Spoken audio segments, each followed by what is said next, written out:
Today's Scots are descendants from Greek Kalidones. The elements on which we base our views are these. 1. The behavior of some Scottish soldiers towards the Cypriot fighters during the liberation struggle 1955 to 59. 2. Caledonia of Scotland today, from the Greeks of Kalidones.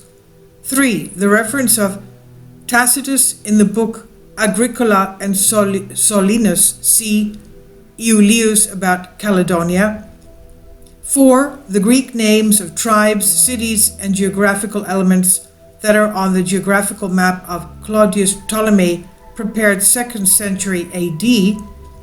5. The position of Caledonians Scots, that they differ from the English and their struggles to create a separate state. The report from Cyprus, Loisu Zacharia from Polemi. At the beginning of the liberation struggle, I met a Scotsman, George Gorton, a sergeant in the British Army. We became friends. It was really lavender. He would come and sit in the village cafe. I made him coffee, offered him a cigarette, and even though I did not know much English, he then got engaged to a cousin of mine, and he also came and we had fun together. The late George realized that I was from Eoka, but he never asked me about it. In a way, he gave me information about the movements of the English. 2 or 3 hours before the investigation began, he gave me the information. I immediately sent the message to the fighters left there, and he also informed me that the British Army knew that the head of the department lived in a certain area, in a certain city there. I immediately sent the message, and the fighters took action. So he was helping the Cypriots for their independence. 2. Caledonia, Scotland. Scotland is the northern part of Britain. The Cheviot Mountains separate England from Scotland. The capital of Scotland is Edinburgh. Kindly support my Patreon account since YouTube has again demonetized my YouTube channel. The daily posts are 5 videos daily, and they are totally different from what I have on my YouTube channel. Thank you so much for your support and that you find all my content so interesting. You'll find the Patreon account details in the description box below. Scotland consists of 800 islands. Most are inhabited. The Scots, the new name of Caledonians. It's questionable whether the name Scots in Scotland was found. All we found is what Sean Duffy's book, History of Ireland, page 40 says. The Romans called Ireland Scotia and the Scotians. The area of Caledonia got the name Scotland from this. Why now we write Scotland with O and let the experts tell us. Now, Scotland is a country in Europe and part of Great Britain, to which it belongs politically. The population is about 5 million. The northmost part of Scotland is mountainous and sparsely populated. No foreign power from ancient times influenced them. That's why its inhabitants preserve their language, clothing, dances, and their ancient customs and traditions. Their language today is Gaelic. They still speak Scottish and English. The name Caledonia is probably related to Caledonia, sitting in Aetolia in central Greece. Her king was Oeneus. It's known that its inhabitants did not offer the beginnings, their first offerings, and their first fruits to the goddess Artemis. And that is why Artemis sent them the Caledonian boar, a wild and bodily wild boar, which killed the farmers, destroying their crops, and the boar was killed by Meleagros. Then they offered Artemis their first fruits, but built a temple for her and made her their patron saint. Caledonia is also mentioned by Aristotle in his poetry 1158 of the country of Pelops. Also, references of Tacitus to Agricola about the Kalidones, meaning the Scots. The Romans were invaders in Caledonia. Their purpose was to conquer it and exploit it. The Romans were invaders in Caledonia to explore it and to exploit it, and their first impression, as Tacitus told Agricola, is that it is a dangerous country for any invader. First, the invaders had to fight to save their lives and then think about victory. The force of the Kalidones is the infantry. Sometimes they use it in wars and chariots like the heroes of the Trojan War. In the book of Tacitus Agricola, written in 97 to 98 AD, it mentions the history of the Roman war effort to conquer Britain and Caledonia, that is Britain and Scotland. The operations began 55 BC with Julius Caesar, and they continued until 77 AD, so all of England was occupied. Caledonia, however, remained free. In 77 AD, Agricola took over as governor of occupied Britain.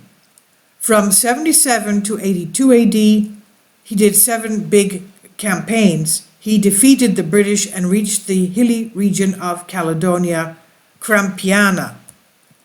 Impressed by the intimidating movements of the Caledonians and fearing the revolt of the northern cities, he used his fleet for the first time to demonstrate strength and to monitor the ports.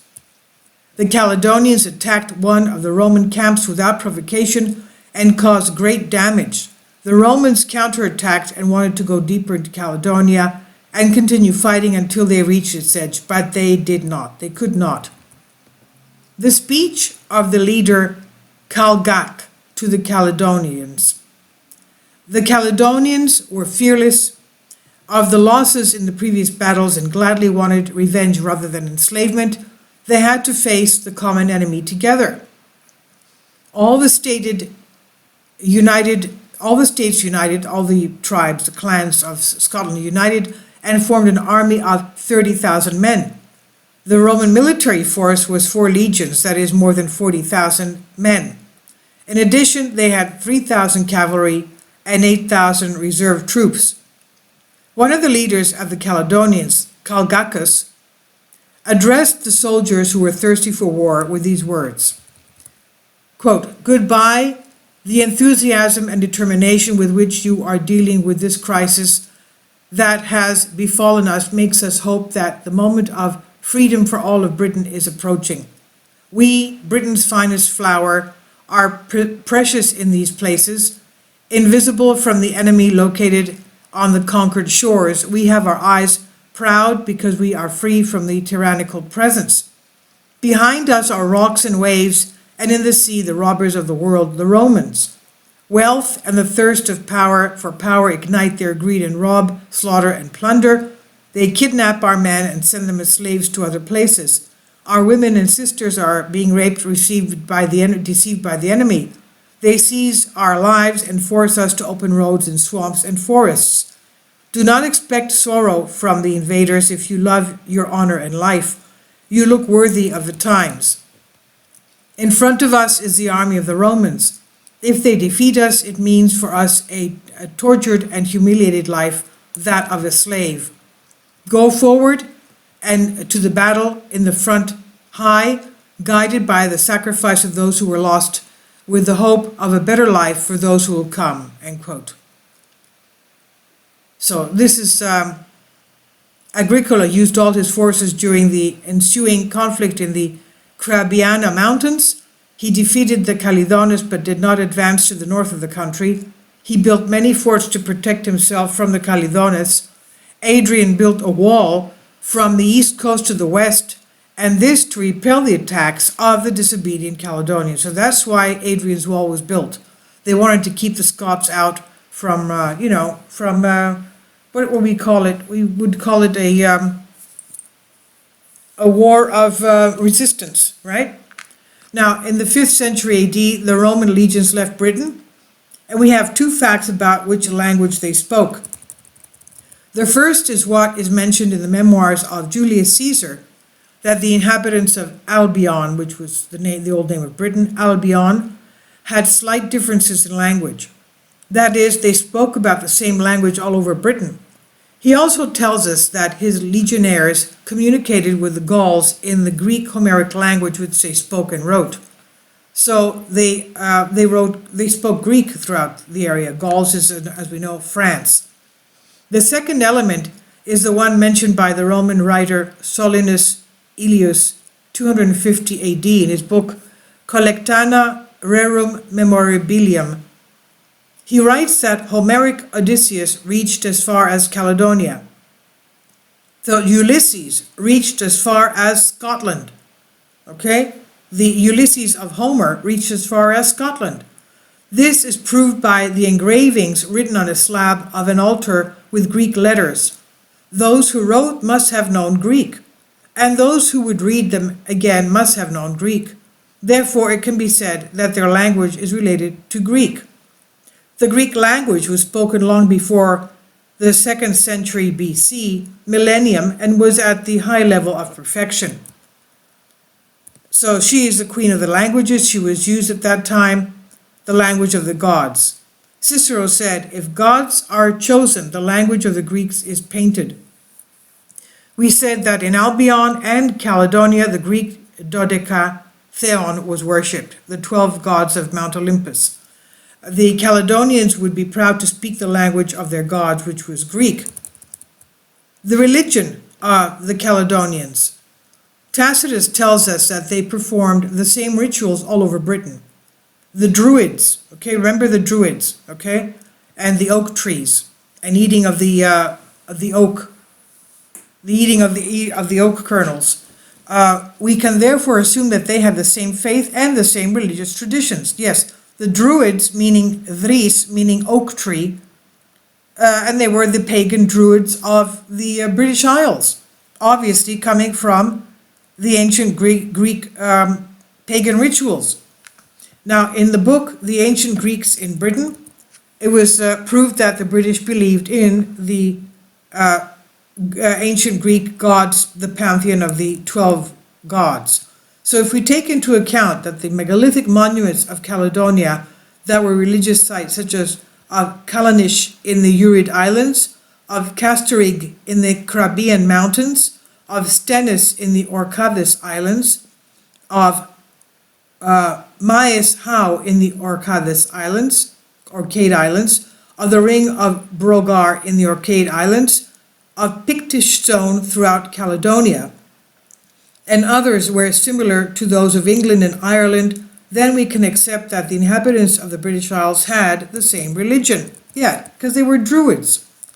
Now, because in England we claimed that in our previous research they believed in the Greek 12 pantheon of the ancient Olympian gods, and especially in the god Apollo, the same can be said for the inhabitants of Caledonia, Scotland. The dress of the Caledonians and the Scottish skirt, the kilt, a similar costume was that of the Mycenaean hoplites, the soldiers of the ancient area of Sparta, Argos. Gaia, the musical instrument of the Scots, that is the bagpipes, is identical to the asklavos of our ancestors, and their dance is similar to the Pyrrhic dance of the ancient Greeks. Then you have the Greek names.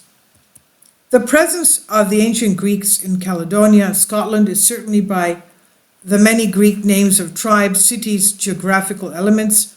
These names are found in the geographical map of Northern Europe of Claudius Ptolemy, 108 to 168 AD, a geographer from Alexandria in Egypt. And these names are also mentioned in the geographical maps made by the Romans in the 1st century AD. And these names are about 80. Of these, we'll mention the most characteristic. Orkney Islands, Orki, genus Catesians, Epidion Akron, observatory, Ilha, Ilion, Bank City, Bank High City, Impeller Camp City, Tina Estuary, Tos, Lemanonios Bay, Ina Eschisis, Child, Funds, Lindos, which is our town in Rhodes, Lindos, Alavna, Corda, Carvantorigion, North Wind, Curia, Barber, Sacred Place, Kuros, meaning a young youth, Kurion, the city of Kurion Apollo, Lugo, meaning light, Smerte, Smerdis, fish species, Aki, meaning early, Kerini, weather, Keros means weather, Kirinia, city of Cyprus, Decanti, officers or deity signs. Kornonakai, meaning horn. Karni, meaning sheep. Nakos, meaning leather sheep. Kalidonios, Kalidon, water site. Kreon, meaning king. Dhamnoni, epidhamnos, nuante, meaning new. Picton, pignimi, thick. Picton, meaning thick, like a thick sauce. Pictis idios, musical organ. And 5, the relations of the Caledonians with the English. In the old days, before the Romans tried to conquer Britain, its inhabitants had the same religion and the same language. It's mentioned by Tacitus. It's also mentioned that in his speech, the leader of the Caledones, Calgacus, telling them that this battle between us and the Romans can bring the liberation of the whole of Britain, there must therefore be kinship and friendship between the peoples of Britain, and they must feel that they belong to the same race. When the Romans left Britain in the 5th century, there must have been a difference between those living in the north of Hadrian's Wall and those living south of it.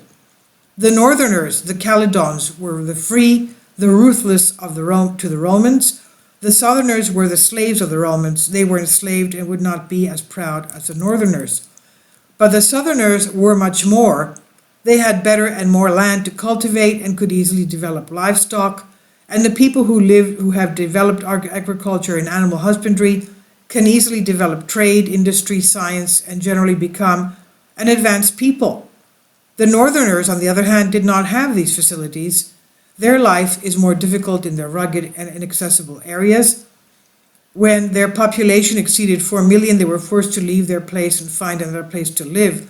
And this happened to the Pictors of Caledonia, who most went to Ireland to find a better life. In the 6th century AD, those of the Picts who remained and all the Caledones converted to Christianity. Thus the co-religion between the north and south continued. In the 8th century AD, the Scandinavians invaded Britain and created the British state, which included the south and the Caledonians. The Caledonians did not accept it and started a war against the south, the English, for their independence. In 1314 AD, the northerners defended the southerners and were recognized as independent. In 1707 AD, united their two kingdoms, creating the Kingdom of Great Britain. The North will not have their own parliament, but will participate in the British Parliament, which consists of 360 ministers of parliament with 71 Scottish ministers. Another 16 Scottish delegates are taking part in the House of Lords, which has been about 1,000 delegates. And despite this, there were many reactions from the North to the union of the two kingdoms. There were two dynamic uprisings in 1715 and 1746 with many losses on both sides. These reactions continue to this day. In 1968, the Scottish National Party won a majority in the local government elections, and the effort to create a separate state of Scotland to be represented in the UN continues. So this is from a periodical from the Holy Metropolis of Kikos and Tiliria of Cyprus, dated May 5th, August 2000, May 5th to the issue of May 5th to August, issue 5 of May to August 2008. I've translated this for you from a Greek article. I hope you found it interesting. The names, the language of ancient Greek, the locations, location names, and also the fact that historians refer to the fact that they had the similar 12 god pantheon of the ancient Olympic gods, things like that. The Druid religion, which Thrace, meaning coming from Greece, Thrace means oak in Greece. They were under the oaks and doing their convocations and stuff like that. So please leave your comments and thank you for your support. This is just more proof that the Scots, of course, were Greeks. Thank you for your support.